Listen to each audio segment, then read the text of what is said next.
मला इथून जायचं असलं तर आई बाबा आई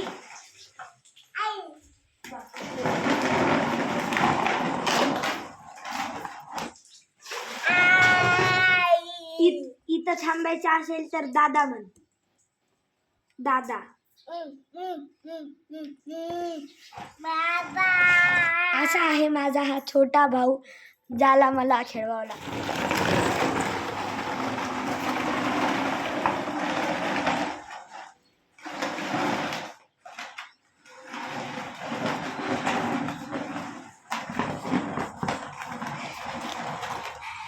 मोबाईलवर नाही ते पहिलं